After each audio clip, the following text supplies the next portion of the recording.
성경 말씀 열왕기상 18장 41절 말씀부터 44절 말씀까지 같이 봉독하도록 하십시다. 엘리야가 아합에게 이르되 올라가서 먹고 마시소서. 큰 비의 소리가 있나이다. 아합이 먹고 마시러 올라가니라. 엘리야가 갈멜산 꼭대기로 올라가서 땅에 꿇어 엎드려 그 얼굴을 무릎 사이에 넣고 그 사환에게 이르되 올라가 바다편을 바라보라. 저가 올라가 바라보고 고하되 아무것도 없나이다. 가로되 7번까지 다시 가라. 7번째 이르러서는 저가 고하되 바다에서 사람의 손만한 작은 구름이 일어나나이다. 가로되 올라가 아합에게 고하기를 비에 막히지 아니하도록 마차를 갖추고 내려가소서 하라 하니라. 아멘.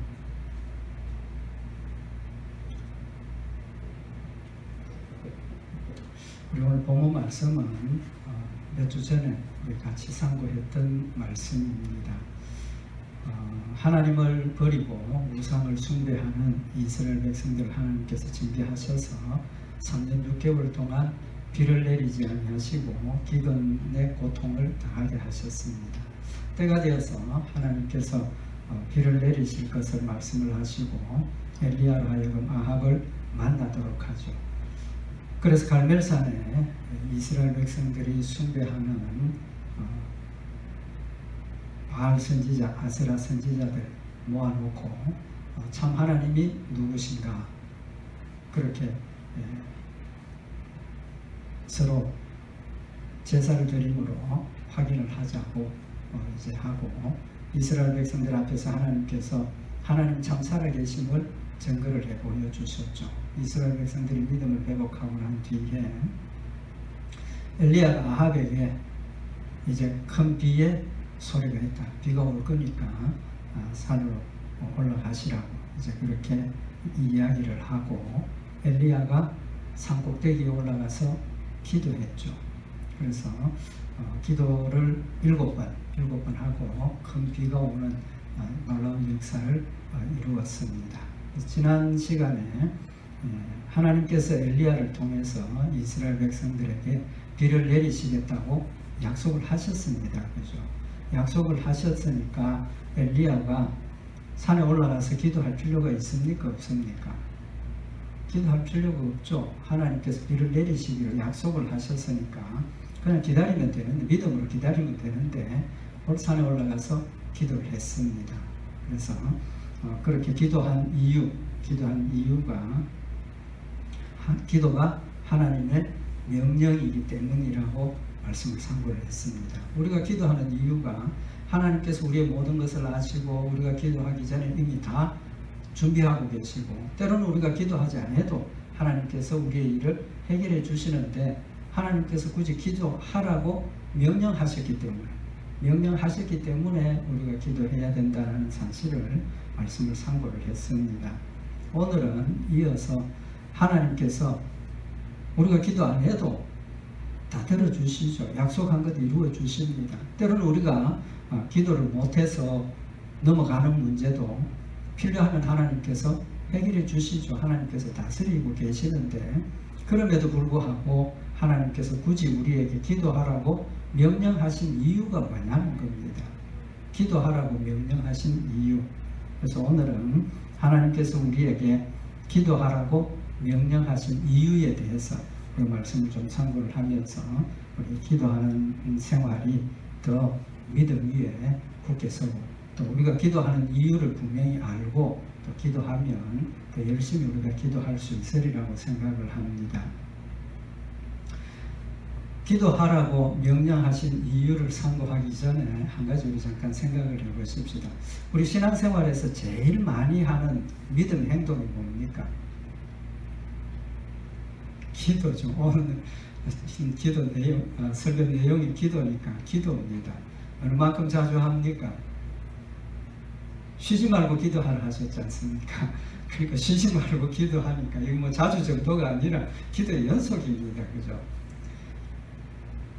그것 때문에 하나님께서 우리에게 기도하라고 명령하셨고 명령하신 이유가 되는 겁니다. 무슨 말이냐 하면 기도는 신앙생활의 실제적인 믿음의 열매입니다. 그죠?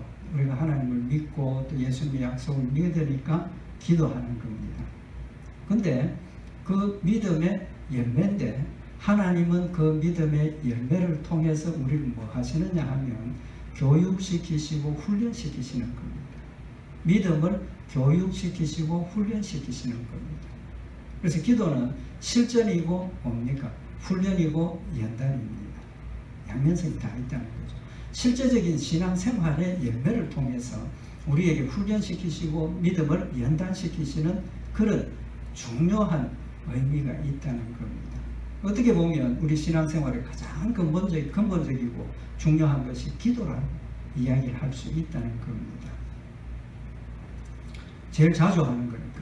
구약성경에 보면 하나님께서 먹는 음식을 가지고 정하고 부정한 음식 구별하셔서 정하고 부정한 것을 구별하는 훈련을 시키셨죠. 교육을 시킨 겁니다. 같은 차원인 겁니다. 그러면 하나님께서 우리에게 기도하라고 하신 이유 첫 번째가 뭐냐 하면 기도하라고 명령하셔서 기도하게 하시는데 그 명령을 통해서 우리에게 뭘 교육하시느냐 하면 순종해야 한다. 하나님의 명령을 순종해야 한다는 사실을 우리에게 깨우쳐 주시고 교육하시는 겁니다. 하나님께서 우리에게 기도하라 하시면서 약속을 주셨죠. 무슨 약속입니까? 기도하면 기도한 대로 들어주시겠다고 약속하셨습니다. 그러니까 기도 안 하면 극단적으로 어떻게 됩니까? 들어주시는 게 없다는 이야기죠. 들어주시는 게 없습니다. 반대로 우리가 기도해서 받으니까 기도해야 하는구나. 기도 안 하면 못 받고 기도하면 받으니까 뭐 해야 됩니까? 기도해야 된다는 사실을 우리 마음속에 가질 수가 있다는 겁니다. 야고보서 4장 2절에 보면 너희가 욕심을 내어도 얻지 못하고 살인하며 시기하여도 능히 취하지 못하나니 우리 인간들의 삶의 모습이 뭘 가지기 위해서 욕심을 내고 노력을 하지만 얻지 못한다 그랬습니다. 또 어느 정도냐 하면 살인하며 시기하여도 능히 취하지 못한다. 그걸 가지기 위해서 시기하고 심지어 사람을 죽이는 것까지 일까지 해도 그것을 가지지 못한다는 겁니다. 가지지 못한다. 그럼에도 불구하고 너희가 다투고 싸운다. 우리가 어리석은 모습이죠. 욕심을 가지고 내가 수고하고 노력하면 이룰 것 같아서 밤에 잠도 안 자고 노력하고 수고하고 애쓰지만 얻지 못한다는 겁니다. 그 이유를 말씀을 하시는데 뭐라고 말씀을 하시냐 하면 너희가 얻지 못하면 구하지 아니하며 구하여도 받지 못하면 정욕으로 쓰려고 잘못 구함이니라. 우리가 열심히 노력하는데도 얻지 못하는 건 첫째는 뭐라고 그랬습니까? 구하지 아니함이라고 그랬어요. 구하지 않는다. 그 말은 무슨 말입니까? 기도 안 했기 때문에 못 얻는다는 거죠. 근데 기도해도 못 얻는 경우가 있죠. 그 경우는 이유가 뭐라는 겁니까? 기도하고 구하는 내용이 정욕으로 쓰려고 잘못 구하는 것이라. 우리가 어린아이가 칼 달라고 할 때 칼 줍니까? 안 주지 않습니까? 칼 주면 위험하죠. 관리가 안 됩니다. 그러니까 안 준다는 겁니다. 그래서 우리가 기도할 때 두 가지. 하나님이 기도하라고 하셨으니까 기도해야만 받습니다. 그 다음에 기도할 때 중요한 게 뭐냐 하면 내 기도의 내용이 하나님이 원하시는 것인가 아닌가를 분별해야 된다는 겁니다. 그 기준 중에 하나가 내가 이걸 내 욕심 때문에 하나님 앞에 구하는 건가? 나 혼자 잘 먹고 잘 살자고 구하는 건가? 내 어떤 명예나 권세나 자랑하고 교만하기 위한 것인가? 그걸 분별을 하고 하나님의 뜻에 맞추어서 기도하면 하나님이 이루어 주신다고 약속을 하셨으니까 반드시 이루어진다는 겁니다. 그래서 기도를 통해서 하나님께서 첫 번째 우리에게 교훈하시는 것은 하나님의 명령은 절대적으로 순종해야 한다는 걸 좀 교육하시는 거예요. 순종하지 않으면 이루어지는 것이 없다는 겁니다. 사무엘이 뭐라고 이야기를 합니까? 사무엘상 12장 23절에 보면 나는 너희를 위하여 기도하기를 쉬는 죄를 여호와 앞에 결단코 범치 아니하고 선하고 의로운 도로 너희를 가르칠 것이다. 사무엘이 너희를 위하여 기도하기를 쉬는 죄라 그랬습니다. 기도 안 하면 뭡니까? 죄입니다. 죄. 아무 상관이 없는 게 아니고 기도하기를 쉬는 죄를. 왜 죄입니까? 기도하라고 명령을 하셨는데 기도 안 하면 불순종하는 거죠. 죄라는 겁니다. 그래서 일상 가운데 우리에게 되어지는 이 기도를 통해서 하나님의 명령을 순종해야 한다는 사실을 우리에게 교육하시고 훈련시키시는 겁니다. 두 번째로 기도하라고 명령을 하신 이유가 뭐냐 하면 하나님 뜻대로 기도했더니 하나님 어떻게 하십니까? 약속하신 대로 이루어 주시지 않습니까? 이루어 주신다는 거죠. 그러니까 기도하고 받으면 무슨 생각이 듭니까? 아, 기도하고 되는구나. 기도하니까 되는구나. 그걸 우리 마음속에 느끼게 된다는 겁니다. 깨닫게 된다는 거죠. 그래서 우리 기독교를 다른 말로 표현을 할 때 기독교는 체험의 종교라고 이야기를 하죠. 체험의 종교다. 왜 체험의 종교입니까? 우리 하나님 살아계신 하나님이시고 신실하신 하나님이시고 전능하신 하나님이시기 때문에 우리가 믿음대로 행하면 순종하면 하나님께서 약속하신 대로 다 이루어 주시는 것을 체험을 하게 된다는 겁니다.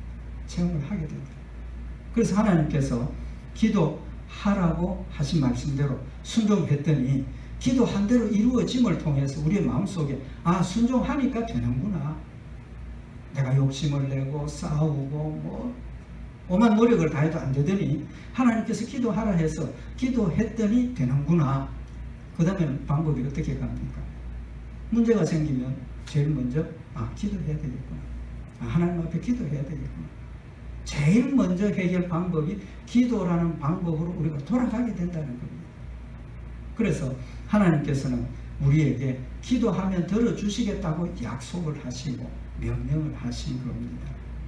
그래서 우리의 믿음이 기도하게 되고 순종하게 되고 순종을 통해서 이루어지는 걸 자꾸 경험을 하다 보면 우리의 삶이 뭐의 연속이 됩니까? 기도의 연속이 되게 되어 있다는 겁니다. 기도의 연속이 되게 되어 있어요. 이루어졌을 때 하나님 감사합니다. 기도하게 되고 문제가 있을 때 하나님 이런 문제가 있습니다. 해결해 주십시오. 기도하게 되고 기도를 통해서 우리의 믿음이 더 강해지고 담대해지고 순종하는 힘이 우리에게 생겨진다는 거죠. 그래서 요한복음 12장 24절에 보면 내가 진실로 진실로 너희에게 이르노니 한 알의 밀이 땅에 떨어져 죽지 아니하면 한 알 그대로 있고 죽으면 많은 열매를 맺느니라 라고 예수님 말씀을 하시면서 자기 생명을 사랑하는 자는 잃어버릴 것이요 이 세상에서 자기 생명을 미워하는 자는 영생하도록 보존하리라. 예수님의 말씀이 내 생명 내가 지키기 위해서 내 생명을 사랑하고 내가 지키기 위해서 노력하면 잃어버린다는 겁니다. 오히려 자기 생명을 미워하고 버리면 영생토록 보존한다. 예수님 그렇게 말씀을 하셨습니다. 인간적으로 생각하면 맞습니까? 틀립니까? 아니죠. 우리가 건강도 챙기고 조심하고 우리가 그래야 내 스스로를 보호하게 되는데 예수님의 말씀이 자기 생명을 미워하는 자는 영생토록 보존한다라고 말씀을 하셨습니다. 인간의 경험에 맞지 않지만 하나님이 말씀하셨고 예수님이 약속하신 말씀이니까 그걸 믿게 되니까 주님을 위해서라면 내가 생명을 버릴 수도 있다는 거예요. 주님의 말씀을 순종하기 위해서라면 내 생명도 버릴 수 있는 그런 믿음의 순종의 단계까지 이른다는 사실을 교훈을 하고 계시는 겁니다. 그래서 하나님께서 명령하시고 약속하신 걸 이루어 주시는 것은 우리의 마음속에 더 믿음이 자라게 되고 더 열심히 순종하게 되고 그걸 통해서 우리의 마음속에 믿음의 기쁨이 넘치게 되고 감사가 넘치게 되고 하나님의 전능하심을 믿게 되기 때문에 더 뜨겁게 하나님의 말씀을 순종하고 사랑하고 따라가게 된다는 사실을 말씀을 하고 있는 겁니다. 세 번째는 우리가 하나님 앞에 기도하고 받으면 무슨 생각이 듭니까? 하나님이 하셨구나. 하나님이 하셨구나. 그런 생각이 들죠. 인정하게 되는 겁니다. 우리가 믿음이 좋을 때는 기도 안 하고 받아도 이거 하나님께서 하셨구나, 하나님께서 이렇게 도와주셨구나. 믿음이 좋을 때는 기도 안 하고 그런 일이 일어나도 하나님의 역사임을 우리가 고백을 합니다. 근데 우리의 영안이 어두워지고 우리의 믿음이 연약해지고 때로는 세상 욕심에 눈이 멀고 하면 하나님께서 도와주시고 하나님이 지켜주셨음에도 불구하고 하나님이 하셨다는 생각이 있습니까? 없습니까? 없는 겁니다. 또 하나님께서 주신 축복으로 우리가 평안하게 잘 지내면서 하나님 늘 감사합니다, 그렇게 신앙생활을 하면서도 이게 습관이 되어지고 나면 하나님이 하셨다는 생각이 점점 사라지게 되고 우리의 신앙의 모습이 습관에 빠지게 되고 타성에 젖게 되고 기도하기를 게을리하게 되고 하나님을 찾기를 게을리하는 그런 결과를 가져온다는 겁니다. 그래서 하나님께서 우리에게 기도하라 하시는 겁니다. 기도하고 받아도 사실은 기도하고 받아도 인정 안 할 때가 있지 않습니까? 그렇지만 적어도 간절하게 기도하고 믿음으로 기도했을 때는 기도하고 받았을 때 하나님이 하셨구나, 하나님이 하시는구나. 모든 일에 하나님과 연관이 되기 시작을 하고 하나님이 절대적인 주권을 가지고 이 모든 것들을 다스리시고 지키시고 보호하신다는 믿음이 우리 마음속에 확실하게 세워져서 죽기까지 순종할 수 있는 믿음의 열매가 우리 가운데 맺혀진다는 겁니다. 그래서 기도는 믿음의 연단입니다. 믿음의 훈련입니다. 하나님을 우리에게 깨닫게 하시는 방편입니다. 뿐만 아니라 기도는 금방 들어주시지 않지 않습니까? 때로는 오랜 시간 걸려서 이루어지기도 하고 급박한 일은 기도 안 해도 하나님께서 역사하시기도 하고 그런 일들을 통해서 우리의 믿음을 인내하게 하시는 연단이기도 한다는 겁니다. 그래서 기도를 통해서 하나님의 살아계심을 우리 마음속에 확실하게 깨우쳐 주시고 하나님을 믿는 믿음을 더 강하게 하시고 인내하면서 주를 따라 순종할 수 있도록 훈련하시는 거라는 것 우리 말씀을 참고를 할 수가 있습니다.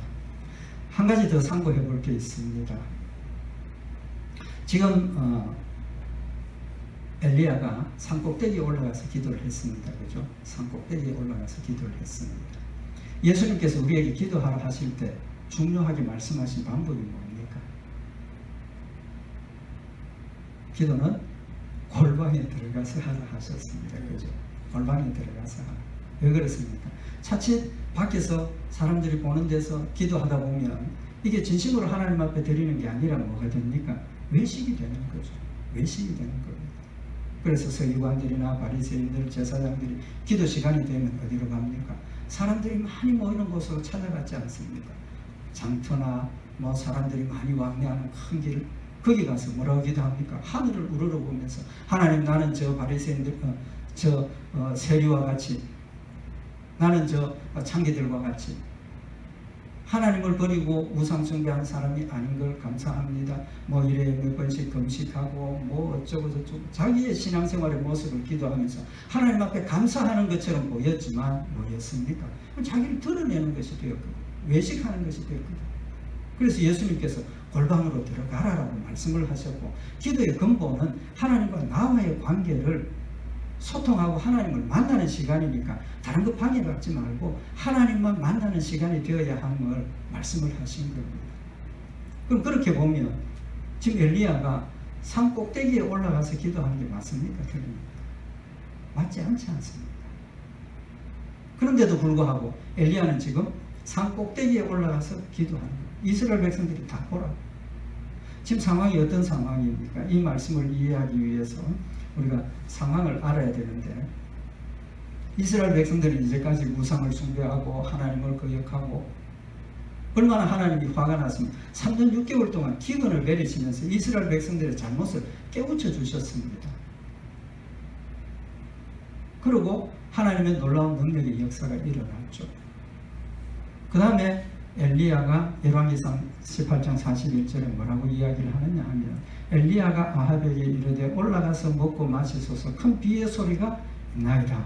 엘리야에게 이제 큰 비가 올 거니까 빨리 올라가서 먹고 마십시오. 이제 평안하게 일상으로 돌아가라는 겁니다. 비가 온다는 겁니다. 그 소리를 지금 이스라엘 백성들이 들었겠습니까? 못 들었겠습니까? 들었겠지 않습니까? 금방 하나님의 능력의 역사를 행하고 돌아서서 엘리야가 아합에게 이제 큰 비가 올 겁니다 이야기를 했으니까 거기에 참여했던 이스라엘 백성들이 그 소리를 다 들었을 겁니다. 들었을 거예요. 들었기 때문에 엘리야가 산 꼭대기에 올라가서 이스라엘 백성들이 보라고 기도하는 겁니다. 이유가 뭐겠습니까? 이제까지 말씀 참고했던 것처럼 우리가 하나님 앞에 기도하고 받을 때 누가 하신 겁니까? 하나님이 하신 거라는 사실을 명확하게 인식할 수 있고 믿을 수 있기 때문입니다. 이제까지 이스라엘 백성들은 하나님을 버리고 우상을 숭배하면서 살아왔는데 하나님 살아계심을 그들 눈에 보여주시고 확인시켜 주시고 믿음을 회복해 하시고 다음 단계가 뭡니까? 하나님께 기도해야 한다는 것을 지금 이스라엘 백성들에게 교훈을 하시는 거예요. 교육하시는 목적이 있다는 겁니다. 만약에 엘리야가 기도하는 모습을 보이지 않고 그냥 하나님 비를 내릴 거다 그렇게 이야기를 했을 때 이스라엘 백성들의 마음속에 믿음을 회복한 사람은 어떻게 생각하겠습니까? 아, 하나님께서 엘리야를 통해서 비가 오겠다고 하시더니 정말 하나님 하셨구나. 그렇게 믿을 사람도 있겠지만 아닌 사람도 많을 거라는 거죠. 아닌 사람도 많을 거라는 거예요. 그래서 하나님께서 그들 눈앞에서 엘리야가 기도하게 함으로 엘리야가 기도하고 비가 오는 것을 보고 아, 이건 정말 하나님께서 내리셨구나. 그런 믿음을 가지도록 하기 위해서 또 기도해야 한다는 사실을 교훈하기 위해서 보여주신 겁니다. 열왕기상 18장에 보면 갈멜산에 모였을 때 엘리야가 이스라엘 백성들에게 묻습니다. 백성들에게 너희가 어느 때까지 두 사이에서 머뭇머뭇하겠느냐. 다시 말하면 우상과 하나님 사이에서 선택을 못해서 왔다 갔다 하느냐. 여호와가 만일 하나님이면 그를 쫓고 바알이 만일 하나님이면 그를 쫓을지니라. 선택을 하라는 겁니다. 바알이냐 하나님이냐 어느 쪽이냐 물었을 때 백성들의 대답이 뭡니까? 반응이 백성이 한 말도 대답지 아니하니라. 한 말도 대답지 아니했다. 그 말은 무슨 말입니까? 하나님 쪽에 가는 사람 한 사람도 없다는 거죠. 누가 참 하나님이냐 우상이냐 빨리 선택하라. 하나님 쪽을 택하는 사람은 아무도 없었다는 거예요. 지금 그런 상황에서 하나님께서 불을 내리셔서 하나님 살아계심을 보여주었을 때 열왕기상 18장 39절에 보면 모든 백성이 보고 엎드려 말하되 여호와 그는 하나님이시로다. 여호와 그는 하나님이시로다. 이스라엘 백성들이 하나님의 역사를 눈으로 목도하고 보고 하나님 앞에 엎어진 겁니다. 자신들의 죄를 회개하고 고백하면서 정말 하나님이 살아계시다. 그리고 그들은 엘리야가 바알 선지자들을 잡아서 다 처단을 하라 하는 그 명령을 듣고 이스라엘 백성들이 바알 선지자들을 잡아서 다 처형을 했습니다. 회개하고 믿음을 회복한 겁니다. 그 다음 단계가 뭐냐 하는 겁니다. 우리가 예수를 믿고 구원받았고 내가 예수를 믿습니다 고백했습니다. 그 다음 단계가 뭐냐는 겁니다. 그냥 나 예수 믿습니다 그게 아니라는 거죠. 그 다음 단계가 뭡니까? 기도하는 단계라는 거예요. 하나님을 믿으니까 제일 출발이 기도입니다. 기도는 믿음의 최초의 기본의 근본적인 고백입니다. 내가 예수를 믿으니까 기도하게 되는 것이고 내가 하나님을 믿으니까 하나님께 메어 달리는 것이라는 사실을 말씀을 하고 있는 거예요. 그래서 이제 이스라엘 백성들 회개하고 하나님께로 믿음을 가진 그 이스라엘 백성들에게 보여준 다음 단계가 기도하면 하나님께서 역사하시고 이루어 주신다는 사실을 그들에게 보여주셔서 기도할 수 있는 믿음을 그들에게 주시는 겁니다. 만약에 엘리야가 비 올 것을 말하지 않고 그냥 산에 올라가서 하나님 비 좀 내려주십시오 7번씩 기도했다면 이스라엘 백성들은 어떻게 생각했겠습니까? 그래도 하나님께서 하셨다는 생각을 할 수 있겠지만 어떤 일이 벌어집니까? 하나님보다는 누구에게 더 초점이 맞춰집니까? 엘리야에게 초점이 맞춰질 가능성이 많죠. 하나님께서 하셨지만 엘리야가 하나님께서 이렇게 약속하셨다는 말씀을 전하지 않고 그냥 엘리야가 하나님 앞에 엎드려서 기도해서 비가 온다면 이스라엘 백성들 마음속에 하나님이 아니라 누가 심겨집니까? 엘리야가 심겨질 수 있다는 거예요. 엘리야가 우상이 될 수 있다는 거예요. 그래서 하나님께서 주신 약속의 말씀을 전하고 하나님 말씀대로 기도합니다 하는 것이 중요하다는 겁니다. 좀 다른 이야기가 될는지 모르겠지만 목회를 하면서 늘 성도들을 위해서 같이 기도하십시다. 기도합시다. 문제가 해결되면 성도들이 저한테 고맙다고 인사를 가지고 목사님 기도해 주셔서 뭐 잘 됐습니다. 그건 제가 기도해서 된 거는 그냥 제가 우리 성도들과 함께 기도하는 겁니다. 그 말은 내 기도 때문이 아니라 우리 성도들이 열심히 기도했기 때문에 저는 그 기도에 그냥 협력하고 힘을 돋우는 그런 역할만 한 것이지 본 성도의 믿음 때문에 되어지는 겁니다. 하나님과 나와의 관계에서 하나님의 역사로 일어나는 것이지 제가 기도했다고 해서 안 될 게 되고 제가 기도했다고 해서 될 게 안 되고 절대로 그런 일 없습니다. 절대로 그런 일 없습니다. 하나님 엎드려 기도하는 본인의 모습을 보시고 그에게 기도함으로 축복해 주시고 또 믿음을 세워주시겠다고 약속하셨기 때문에 기도의 응답을 하시는 겁니다. 요즘 그런 경우 많이 있지 않습니까? 신의 은사를 받았다, 뭐 예언의 능력이 있다. 하나님께서 우리의 믿음을 유익하게 하기 위해서 그분을 사용하시는 것이지 그분이 신이 되고 그분이 우상이 되면 안 되는 겁니다. 하나님이 하시는 거예요. 하나님께서 지금 우리에게 기도하라고 하시고 응답하시는데 예수님 오시고 난 뒤에 우리에게 뭘 가르쳐 주셨습니까? 기도할 때 뭐 하라 하셨습니까? 너무 잘 하시는 일반적인 질문을 하니까 대답을 잘 못 하시는 것 같은데 예수님 오셔서 우리에게 기도를 가르쳐 주신 내용이 뭐냐 하면 너희가 기도할 때 무엇으로 기도하라 그랬습니까? 내 이름으로 기도하라. 내 이름으로 기도하라. 그래서 우리가 기도의 끝에 뭐로 마무리를 합니까? 예수님 이름으로 기도드립니다. 예수님 이름으로 기도드립니다. 필수적으로 그걸 해야 하는 거예요. 왜 예수님이 그렇게 하라고 하셨습니까? 요한복음 14장 13절에 보면 너희가 내 이름으로 무엇을 구하든지 내가 시행하리니 내 이름으로 무엇을 구하든지 내가 시행하리라. 예수님 약속하셨습니다. 예수님 이름으로 구하면 하나님의 뜻에 맞으면 뭐든지 이행해 주시겠다고 약속하셨습니다. 추가를 하신 겁니다. 왜 그런 말씀을 하셨습니까? 요한복음 15장 16절에 보면 내 이름으로 아버지께 무엇을 구하든지 다 받게 하려 함이니라.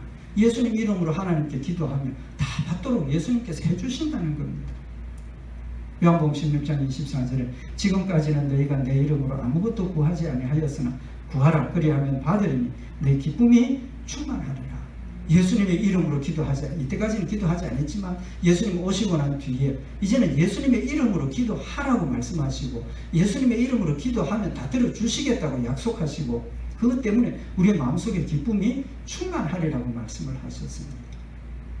왜 예수님께서 예수님의 이름으로 기도하라고 하시는 겁니까? 우리의 기도의 응답이 누구 때문이라는 겁니까? 예수님 때문이라는 걸 우리에게 각인시켜 주시는 겁니다. 내 노력이 아니고 목사의 어떤 노력이 아니고 기도 잘하는 사람들의 어떤 능력이 아니라 누구의 예수 그리스도의 이름으로 기도합니다 하는 그 말 때문에 내 기도의 응답이 예수님 때문이라는 사실을 우리 스스로 고백하게 하는 겁니다. 아무 의미가 없는 게 아니에요. 얼마나 중요합니까? 우리의 기도가 하나님을 믿고 예수님이 나의 구주가 되시고 예수님이 나의 중보자가 되셔서 내가 예수 그리스도를 믿음으로 천국 백성이 되었고 천국 간다는 사실을 고백을 하는 것이고 내 모든 기도의 응답이 예수님 때문에 되어지는 것이라는 사실을 우리가 믿음으로 고백하는 의미가 있는 겁니다. 정확하게 우리가 알고 기도해야 돼요.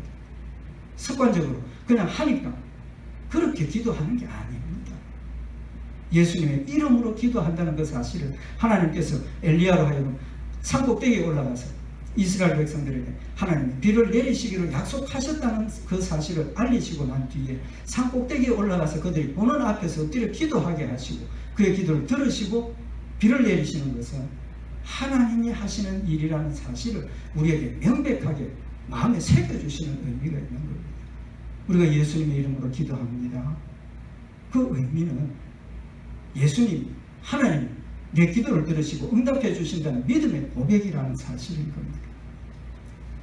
우리는 얼마나 하나님 앞에 믿음으로 기도하고 있는가 한번 살펴볼 필요가 있다는 겁니다.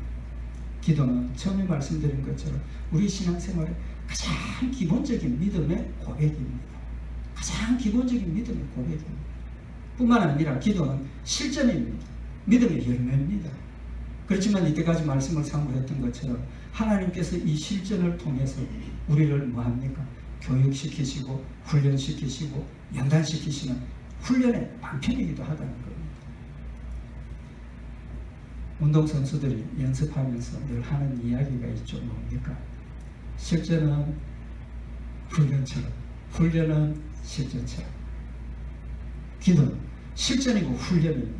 이 훈련을 통해서 하나님이 역사하심을 우리가 체험하면서 우리의 믿음이 더 자라게 되고, 믿음이 자라서 내 생명을 요구하실 때 죽기까지 복종할 수 있는 그런 단계까지 믿음이 자라는 신앙의 방편이라는 사실, 우리 오늘 다시 한번 마음에 새기고 열심히 기도하십시다. 쉬지 말고 기도하라 하신 이유는 쉬지 말고 기도하면서 계속해서 하나님의 역사를 체험을 하고 하나님의 신실하신 거, 하나님이 살아계시면 내 마음속에 새기게 되는 것이고, 믿고 불가능한 것도 믿고 믿음으로 하나님 앞에 맡기고 실천하도록 하는 것이라 다시 한번 마음에 새겨서 쉬지 않고 기도하고 범사에 감사하고 항상 기뻐하는, 그래서 승리하는 복된 성도들 되시기를 바랍니다. 기도드리십시다. 사랑의 하나님 아버지, 우리 섭고 연약한 저희들을 사랑하셔서 믿음으로 기도하게 하시고 기도를 통해서 우리의 믿음이 자라게 하시고 기쁨이 충만하게 하시고 감사가 풍성하게 하셔서 하나님을 사랑하게 하시며 죽기까지 복종하게 하시는 줄 믿습니다. 쉬지 않고 기도하게 하시고 믿음으로 늘 승리케 하셔서 하나님의 놀라운 능력의 역사를 감당하는 복되고 아름다운 성도들과 교회가 되도록 좀 축복하여 주시옵소서. 늘 함께 하시고 지키실 줄 믿고 감사드리오며 우리 주 예수 그리스도의 이름으로 기도드리옵나이다. 아멘.